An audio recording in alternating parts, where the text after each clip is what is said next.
하나님께서 우리에게 주시는 말씀은 룻기 1장 6절에서 14절의 말씀입니다. 제가 보는 성경으로 구약 400쪽입니다.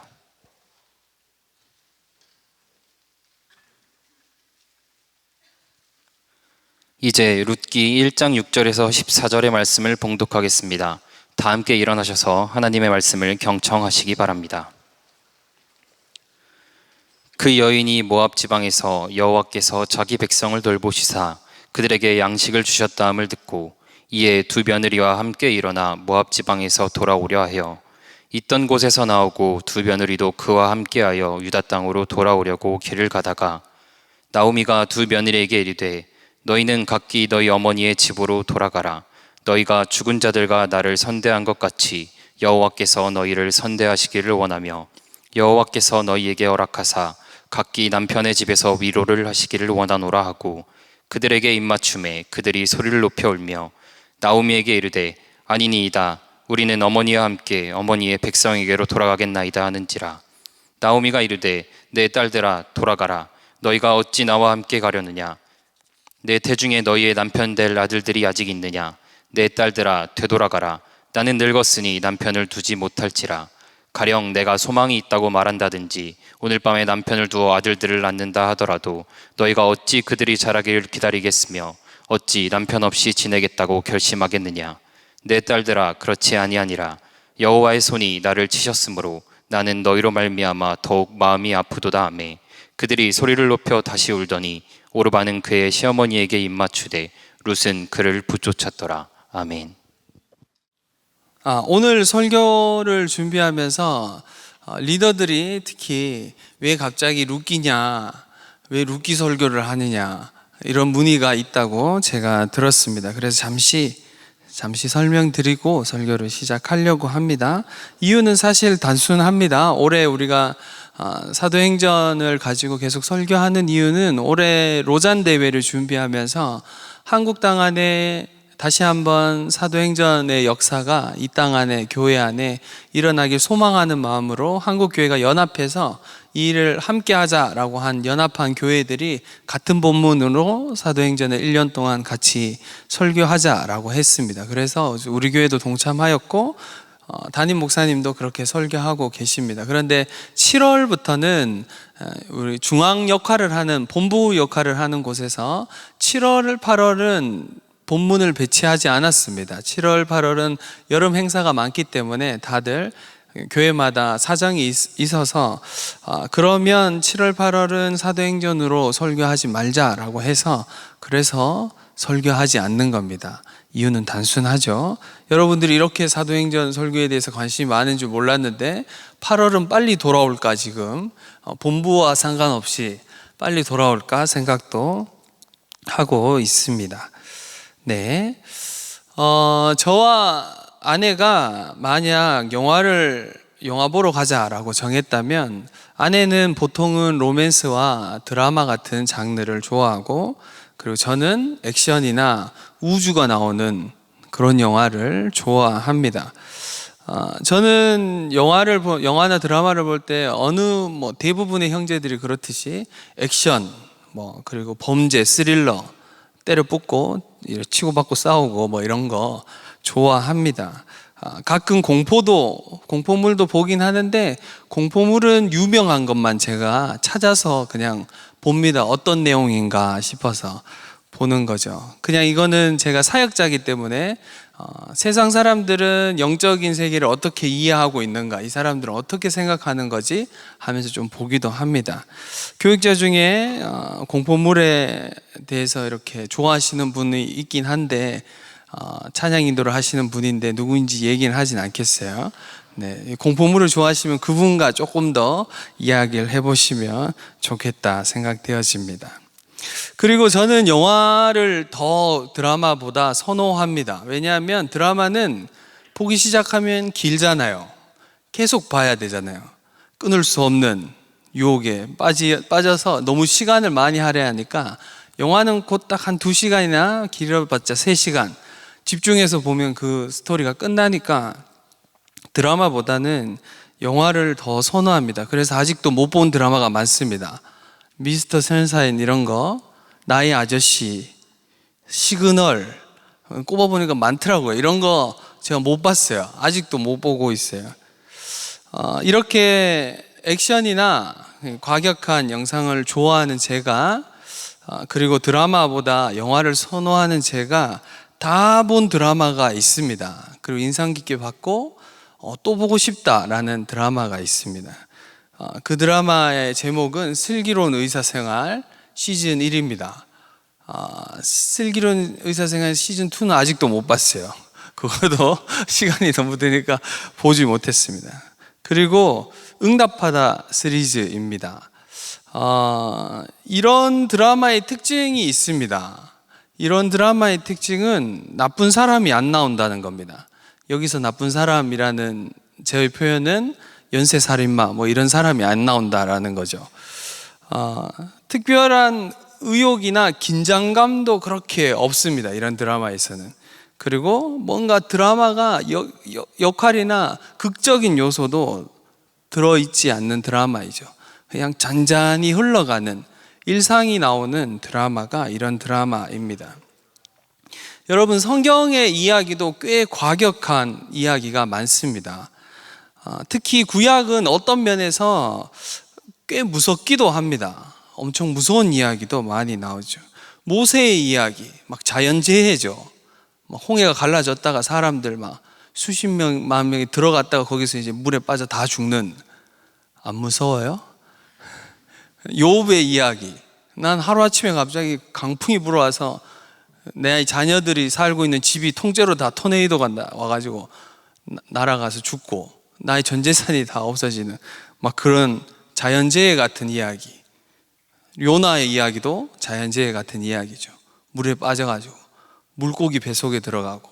그냥 이야기로 들으니까 우리가 옛날 이야기 같지만 만약에 이걸 진짜 영상이나 실제 이야기다라고 생각되면 정말 과격한 이야기입니다. 그리고 성경에는 전쟁의 이야기도 많습니다. 여호수아부터 시작해서 열왕기까지 이어지는 모든 대부분의 이야기가 전쟁 이야기죠. 다 죽여라. 남녀노소를 남기지 말고. 죽이고 또 죽이는 엄청 무서운. 룻기가 사사기 배경인데 사사기에서는 어떤 사람은 관자놀이를 말뚝으로 뚫어 죽이고 막 이런 내용이 나옵니다. 칼로 찔러 죽이고 엄청 과격한 이야기가 성경에 끊임없이 나오는 이야기들입니다. 그런 과격한 이야기들 사이에 아주 잔잔하게 흐르는 별 특별한 이야기, 극적인 이야기가 없는, 뭔가 특별할 거 없는 것 같은 이야기가, 그리고 왜 이 책은 여기 들어와 있지 싶은 책이 룻기입니다.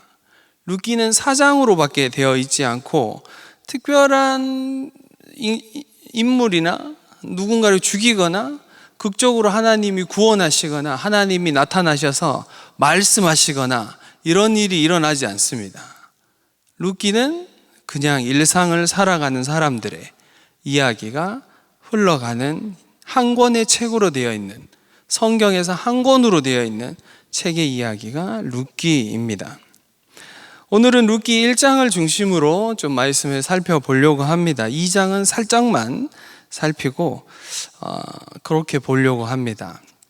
성경 전체를 보더라도 룻기는 꽤 특이한 책입니다. 일단 가부장적인 사회 속에서 과거에 여인의 이름으로 된 성경, 여러분 성경 전체 중에 여인의 이름으로 된 성경은 2권밖에 없습니다. 에스더와 룻기입니다. 그 중에서도 룻기가 더 특이한 건 에스더는 유대인이지만 룻은 이방인입니다. 이방인 여자의 이름으로 된 성경이 룻기입니다. 이스라엘 민족에 있어서 그렇게 자기 민족에 대한 자부심이 강한 사람들이 그것도 성경이라고 자기들의 경전으로 가장 중요한 책에 그 중에 한 권으로 차지하고 있는 룻이란 이름으로 된 성경이 오늘 우리가 보고자 하는 룻기입니다. 여러분, 룻기는 1장에 이렇게 시작합니다. 사사들이 7일한 때에 그 땅에 흉년이 드니라. 룻기의 시작은 암울하게 시작합니다. 사사들이 치리하던 때라고 하는 건 아까 제가 잠깐 언급한 것처럼 룻기의 배경은 사사 시대입니다. 사사기를 제가 볼 때마다 몇 번 이야기를 했지만 사사기는 계속 반복되는 사이클이 있습니다. 하나님이 구원하시고 이스라엘 백성이 그 구원에 감사하지만 또 떠나고 하나님을 배반하고 우상을 숭배하고 그러면 또 하나님이 이방인에게 넘기시고 이스라엘 백성은 그 고난을 당하다가 참다가 못 참고 다시 한번 하나님께 돌아와서 부르짖으면 그때서야 하나님이 사사를 세우시고 다시 구원하시고 이 사이클이 계속 도는 게 사사기입니다. 그런 사사기의 배경, 암울한 시대의 배경 중에서도 오늘 룻기의 배경은 흉년에 들었다라고 이야기합니다. 그때 한 사람이 등장하죠. 엘리멜렉이라는 사람입니다. 이 사람에게 아내인 나오미가 있고 그리고 아들인 말론과 기럐이 있었다라고 이야기합니다. 흉년이 들었기 때문에 이들은 베들레헴 사람인데 이스라엘에 있지 않고 모압이라는 곳으로 이웃 나라로 건너가기로 결정합니다. 그래서 온 집안이 다 같이 건너갑니다. 그리고 거기서 정착해서 삽니다. 근데 문제는 모압으로 넘어왔는데 거기서 이제 아들들도 결혼하고 잘 지내는가 싶었는데 엘리멜렉이 죽게 됩니다. 그리고 시간이 한 10년 정도 지나면서 첫째 아들도 죽고 둘째 아들도 죽는 사태가 일어나죠. 손자들은 태어나지 않았습니다. 아이는 없이 그렇게 여성 3명만 나오미와 오르바와 룻만 남은 상황이 된 것입니다. 그 시간이 10년 정도의 시간입니다. 10년 정도 시간이 지난 후에 소식이 들려옵니다. 베들레헴의 이스라엘의 하나님이 은혜를 베푸셨다라고 들려오는 것이죠.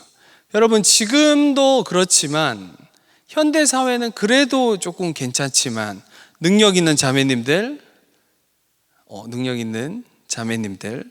아버지, 좋아서 그런 겁니다.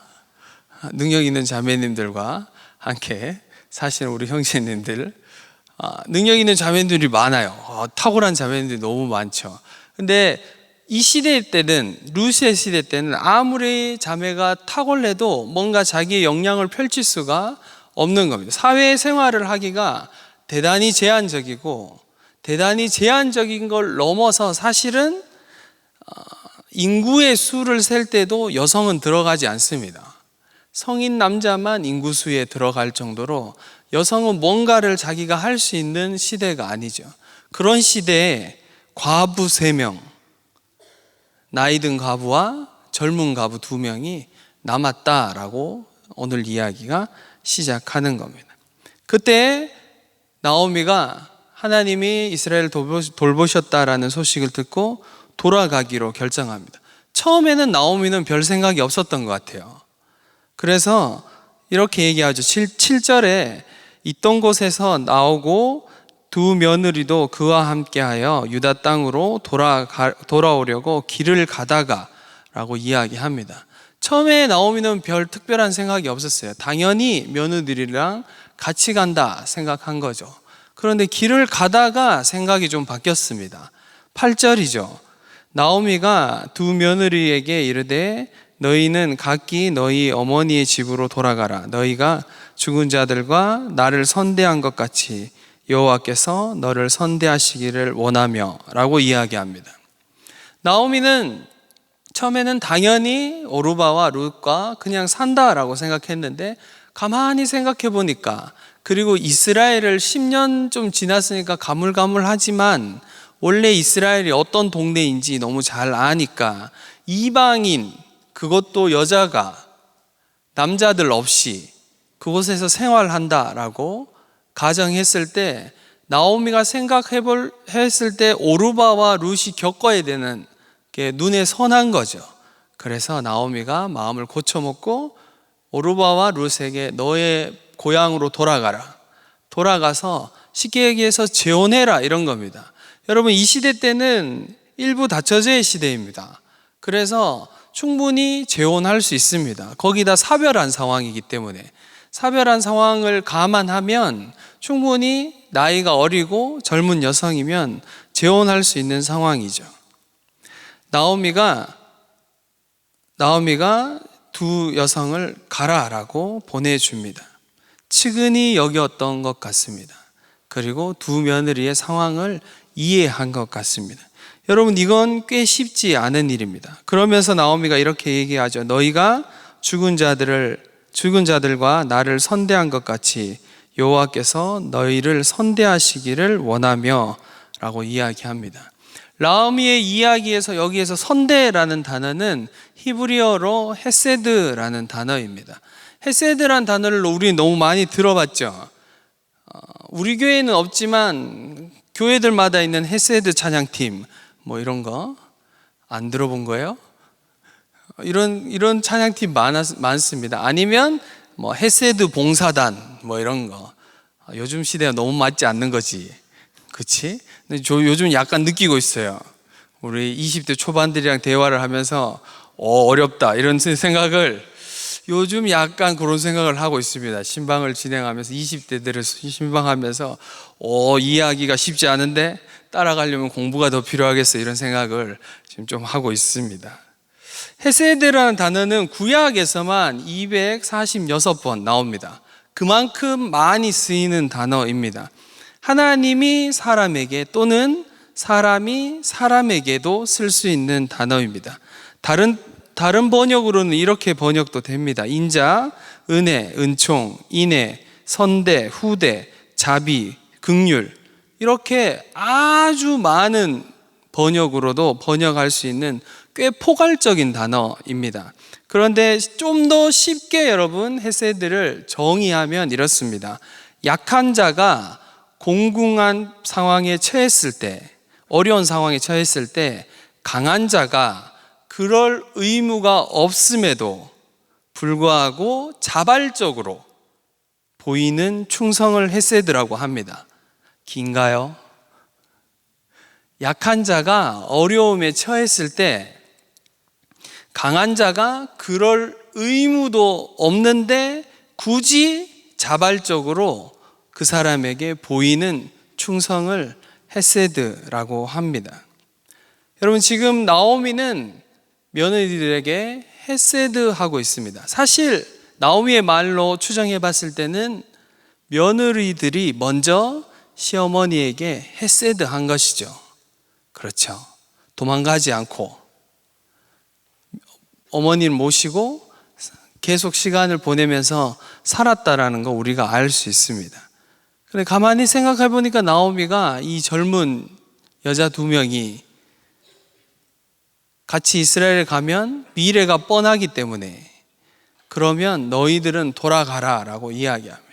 여러분, 한 번 이야기하고 있지 않습니다. 한 번 그냥 돌아가라 라고 하지 않고 3번이나 이야기합니다. 3번이나 돌아가라. 너희 부모님과 아비와의 집으로 돌아가라. 너희 문화권으로 돌아가라. 원래 너희 살던 곳으로 돌아가라고 3번이나 나오미가 이야기하고 있습니다. 저도 충청도에 와서 3번 물어야 된다는 거 배우고 있습니다. 3번은 물어야 된다. 괜찮아? 괜찮니? 정말 괜찮은 거야? 이렇게 3번 물어야 된다라는 거 정말 배우고 있어요. 그래도 여러분은 조금 덜 해요. 이제 조금 어른들에게는 정말 3번 물어야 되더라고요. 괜찮으십니까? 이렇게 3번을 물어야 된다라는 거 제가 알고 있습니다. 나오미가 3번을 그렇게 이야기하고 오르바가 돌아가죠.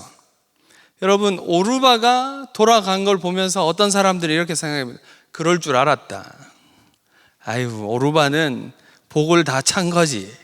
하나님의 백성이 그래서 되지 못한 거, 이렇게 생각할 수 있는데, 여러분, 아까 이야기한 것 같이 룻기는 일상의 이야기가 흐르는 오르바에 대한 이해도 가질 수 있는, 오르바가 10년 가까이, 정확하게 모르지만 최소한 5년 이상은 시어머니를 모시고 그 땅에서 살았구나라는 거 알 수 있고, 처음부터 떠나려고 했던 것도 아니고 시어머니와 함께 이스라엘로 돌아가려고 했는데 시어머니가 돌아가라고 강권하니까 돌아간 겁니다.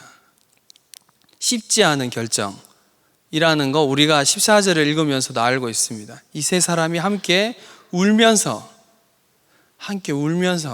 엉엉 울면서 오르바를 그렇게 보냅니다. 오르바를 보면서 여러분 이해가 안 되면 안 돼요. 그냥 그럴 수 있겠다.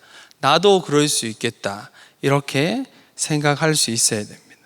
그런데 룻은 나오미를 쫓아갑니다. 나오미를 쫓아가는데 무서운 얘기를 합니다. 나오미가 계속 쫓아오지 말라고 하니까 룻이 엄청 강하게 이야기합니다. 어머니의 백성이 나의 백성이 되고 어머니가 죽으시는 곳에 내가 죽어 거기서 장사될 것입니다. 내가 죽는 일 외에 어머니를 떠난다면 하나님이 나에게 벌의 벌을 내리기 원합니다. 어디서 많이 들어본 얘기 같지 않아요? 어디서 많이 들어본 것 같은데 혼인서약 할 때 쓰는 것 같지 않아요? 혼인서약 할 때 당신의 백성이 나의 백성이 되고 당신이 죽으시는 곳에 나도 같이 죽어 거기에 묻힐 겁니다. 잘 들으세요? 네. 네. 죽는 일 위해 내가 당신을 떠난다면 여러분 많이 사랑 고백 그런 거 안 해봤어요?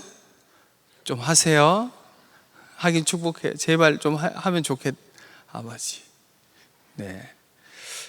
사실 저도 결혼할 때 이제 결혼식 할 때 이제 서로 상대에게 나는 이렇게 당신을 위하고 이렇게 맹세하고 당신을 사랑합니다라고 고백하라고 목사님이 쓰라고 그랬어요. 뭘 쓰래? 그래 편지 써라고 그래서 제가 이 본문을 가지고 썼습니다. 이 고백이 나의 고백입니다. 목소리를 이렇게 하면서 나의 고백입니다. 이렇게 하면서 썼어요.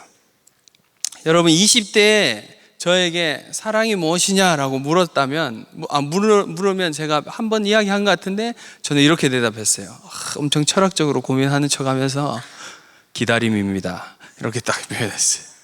그러면 막 형들이 너는 좀 생각이 있다 이러면서 이렇게 얘기했어요. 가만히 지나고 보니까 20대는 진짜 기다리는 거였어요. 사랑을 기다리는 거구나. 근데 이제 30대, 40대를 지나면서 사랑의 정의가 조금씩 바뀝니다. 진짜 사랑은 무엇인지, 누군가를 사랑하고 용납하는 것이 어떤 것인지, 깊이 사랑하는 것이 무엇인지 세월이 조금 가면서, 그리고 아버지의 나이가 좀 되면서, 이제 저희 아들이 저보다 더 큽니다. 키가 더 커버렸어요. 얘가 뭘 먹는지 자고 일어나면 자꾸 커요. 아버지 나이가 되면서 예전에 부모님이 나를 이렇게 생각했겠구나 라는 걸 조금 깨달아가면서 사랑이 무엇인지 좀 더 알아갑니다. 그러면서 하나님이 나를 사랑하는 것이 어떤 것인지도 조금씩 배워갑니다. 여러분 놀라운 건 제가 보기에 제 나이보다 훨씬 연배가 높으신 성도님들이나 선배들, 믿음의 선배들을 보면 또 그때가 되면 사랑의 깊이가 더 깊어지는 것들 제가 봅니다. 여러분 기대하시기 바랍니다. 지금 저에게 사랑이 뭐냐고 물으면 저는 사랑은 희생입니다 라고 정의합니다. 여러분 사랑인 희생으로만 흔적이 남습니다. 무언가 시간을, 어떤 재정을 무언가로 그 사람을 위해서 희생했을 때 상대에게 그 사랑의 흔적이 남아서 그 사람을 살게 합니다. 사랑하는 청년 여러분, 사람은 사랑을 먹고 자랍니다. 다른 걸 먹고 자라는 게 아니에요. 밥만 먹고 사는 게 아닙니다. 다이어트 해야 되지만 사랑을 먹고 자랍니다. 여러분 먼저는 하나님의 사랑을 알아야 우리는 자랄 수 있고 건강해질 수 있습니다. 또한 하나님의 사랑을 아는 사람들과 함께 사랑을 나누어야지만 우리는 사랑을 알 수 있고 또 건강해지며 성숙해 갈 수 있는 것입니다. 세상은 온통 너를 사랑해라 라고 이야기합니다. 늘 자기 중심적으로 사랑하라고 이야기합니다. 세상 사람들은 계산하고 재보고 그리고 사랑한다 이야기합니다. 나이가 들면 들수록 어쩜 그것이 익숙해져서 생각하지 않아도 자동적으로 그냥 그렇게 될 때가 많습니다. 여러분, 세상의 문제를 축소하고 파고들면 세상의 대부분의 문제, 거의 모든 문제는 사랑의 문제입니다. 사랑받고 싶은 문제죠. 재정의 문제도 그렇고 관계의 문제도 그렇습니다. 사랑이 없는 것에 대한, 나는 사랑을 받고 싶고 누군가가 나를 사랑해 줬으면 좋겠고 인정해 줬으면 좋겠는데 나를 사랑해 주지 않으니 그냥 내가 나를 사랑하고 그 사랑받기 위해서 재정을 벌고 누군가를 위해서 희생하고 관계를 유지하는 것에부터 문제가 생기기 시작하는 거죠. 세상은 그렇게 살면 행복할 거야 라고 우리에게 메시지를 이야기합니다. 세상은 온통 너를 사랑해라, 너를 아껴라, 너를 사랑하면 그러면 너는 행복할 거야, 네가 하고 싶은 대로 하라고 계속 이야기하죠. 놀라운 건 여러분, 시대가 벌써 그 메시지가 나온 지 20년이 흘러가고 있습니다. 거의 밀레니엄이 되면서, 너무 옛날이죠? 그 메시지가 엄청 강력해졌습니다. 너를 사랑해라, 네가 하고 싶은 대로 해라. 그런데 그 메시지가 강력해지고 한 20년 정도가 지금 흘렀는데 놀라운 건 사람들이 더 사랑을 갈급해합니다. 여러분 어떠신가요? 여러분은 무엇으로 여러분의 마음을 채웁니까? 여전히 여러분 마음 깊은 곳에 누군가 나를 사랑하는 사람, 나를 용납하는 사람, 나를 있는 모습 그대로 사랑하며 이해하는 사람이 필요하지 않습니까? 우린 여전히 누군가가 나를 사랑해 줬으면 좋겠다라고 생각하며 사랑을 간절히 갈구합니다. 제가 청년들을 신방하고 어떤 싱글 청년들을 신방할 때마다 어떤 친구들은 이제는 저는 혼자 살아도 괜찮습니다 이렇게 얘기하는 청년들이 있어요. 너무 슬픈 이야기인가요? 그런 이야기는 아닙니다. 혼자 그냥 지금 삶이 되게 좋습니다. 이건 그냥 혼자 살아도 이제 결혼 안 할 거예요 이런 얘기가 아니에요. 그런 얘기가 아니라 내가 지금 하나님 앞에 충분히 사랑받고 있는 존재임을 알고, 그리고 내가 충분히 하나님을 사랑하고 있고, 그리고 나와 함께하는 사람들을 향해서 사랑한다 고백할 수 있고, 나와 함께하는 사람들이 나에게 그 사랑을 표현하고 있습니다 이런 이야기입니다. 그 이야기가 무슨 말이냐면 그 이야기는 자립했다라는 겁니다. 누군가 사람에게로부터 공급받는 게 아니라 하나님으로부터 공급받는 법을 배웠고, 하나님을 예배하고 경배하며 하나님을 사랑하는 것이 어떤 것인지 아는 사람, 나이쯤 되면 제가 이렇게 얘기합니다. 결혼할 때가 되었다. 이제 결혼할 때가 되었다라고 이야기합니다. 여러분, 놀랍게도 역설적이게도 사람이 공급해주는 사랑은 늘 우리를 온전히 사랑할 수 없습니다. 분명히 사람의 사랑이 필요하고 그 관계 안에서 발견되어지는 것이 있지만 가장 먼저는 하나님의 그 사랑 안에 머물러야 합니다. 하나님이 나를 사랑하신 것이 어떤 것인지 배워야 합니다.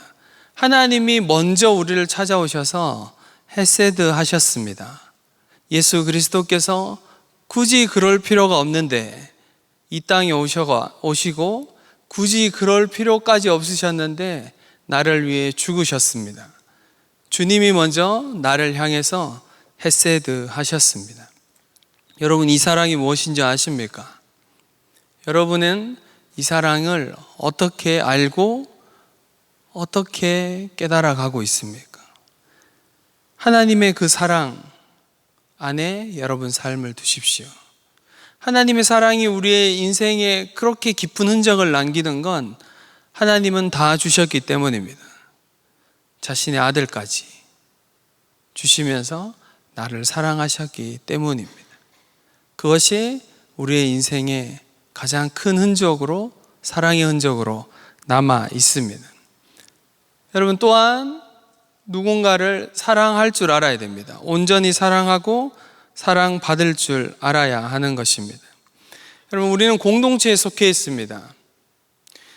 여러분이 이 공동체에 속해 있다는 말은 누군가는 여러분에게 헤세드를 하고 있다라는 뜻입니다. 우리 간사님들이, 임원들이, 팀장들이, 셀 리더들이, 앞에서 봤던 사역팀들이, 찬양팀, 워시ip팀, 많은 팀들이 자신의 시간과 재정을 들여서 공동체를 섬깁니다. 셀 모임을 준비하기 위해서 셀 리더들이 금요일에 그 황금 같은 시간에 함께 모여서 말씀을 배우고 셀 모임을 준비하고 함께 기도합니다. 그렇게 여러분에게 헤세드를 합니다. 여러분은 누군가에게 헤세드를 행하고 있습니까? 누군가에게 사랑한다 말하고 행동하고 있습니까? 사랑의 가장 강력한 표현은 행동입니다. 누군가를 사랑합니다 라고 말하긴 쉽지만 그 사랑을 표현하는 건 쉽지 않기 때문이죠. 여러분은 셀 모임 안에서 사랑을 표현하시기 바랍니다. 서로를 더 위탁하고 사랑을 표현하고 서로를 위해서 기도하시기 바랍니다. 그래야 우리가 건강한 자리까지, 예수 그리스도의 장성한 분량까지 자라갈 수 있습니다. 먼저는 하나님의 그 헤세드 안에, 그 사랑과 은혜 안에 그 긍휼과 자비가 무엇인지 배우고 알아야 되며, 그 사랑과 은혜가 내 안에 그냥 머물러 있으면 안 되고 내가 먼저 누군가를 향해 헤세드하고 나 또한 또 누군가를 향해서 헤세드하는 공동체 되길 바랍니다.